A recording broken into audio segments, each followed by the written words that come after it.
Hi friends, welcome to Sudhasri kitchen. இன்றைக்கி நம்ம பார்த்துக்கிட்டு இருக்கிறது கோதுமை மாவையும் நாட்டு சர்க்கரையும் பயன்படுத்தி அருமையான ஒரு கோதுமை அல்வா செஞ்சுருக்கோங்க. நம்ம கடையில் கிடைக்கிற இந்த சாதாரண கோதுமை மாவு தாங்க. அட்டகாசமாக வந்துருக்குதுங்க. டேஸ்ட்டு அவ்வளோ சூப்பராக இருக்குது. இது எப்படி செய்கிறதுன்னு வீடியோக்குள்ளே போய் பார்க்கலாமா?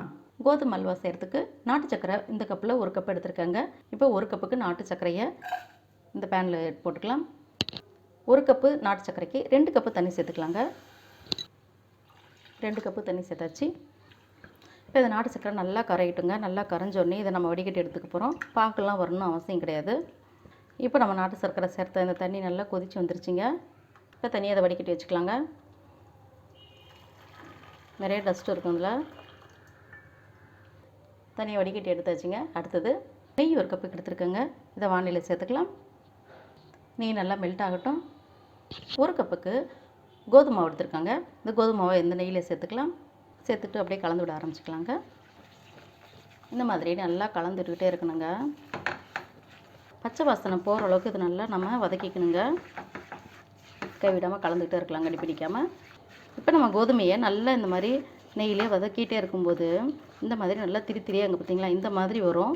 இந்த மாதிரி வர ஸ்டேஜில் நம்ம வதக்கிறத நிப்பாட்டிடலாம்.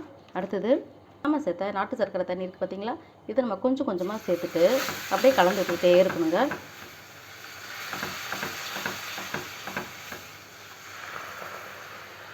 மிச்சத்தை கொஞ்சம் நேரம் கழிச்சு கலந்துக்கலாம். இப்போ இப்படியே நம்ம கலந்துக்கிட்டே இருக்கலாங்க. இன்னும் கொஞ்சம் சேர்த்துக்கலாம். இதையும் போது 2-3 டைம் நம்ம விட்டு விட்டு சேர்த்துக்கணுங்க. இப்படியே கலந்து விட்டுட்டே இருக்கலாம். நல்லா கலந்து விட்டுட்டேங்க. கடைசியில் மிச்சம் இருக்கிற இந்த சர்க்கரை தண்ணியும் சேர்த்துடலாங்க.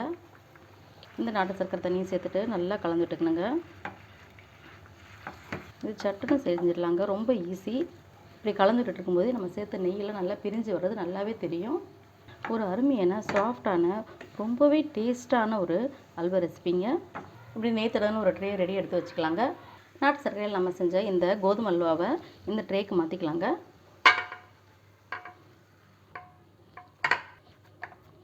நல்லா தட்டி விட்டுக்கலாம். இது கொஞ்சம் சூடாக இருக்கட்டுங்க. சூடாகின பிறகு எப்படி இருக்குதுன்னு பார்க்கலாம். நம்மளோட கோதுமை அல்வா நல்லா சூடாகிடுச்சிங்க. இதை அப்படியே நம்ம இந்த தட்டில் இப்படி திருப்பி தட்டி விட்டுக்கலாம். அருமையான நம்மளுடைய கோதுமை அல்வா ரெடிங்க. இப்போ நம்ம சின்ன சின்னதாக அப்படியே கட் பண்ணிக்கலாங்க. இது ரொம்ப சாஃப்டாக இருக்கும் பாருங்கள்.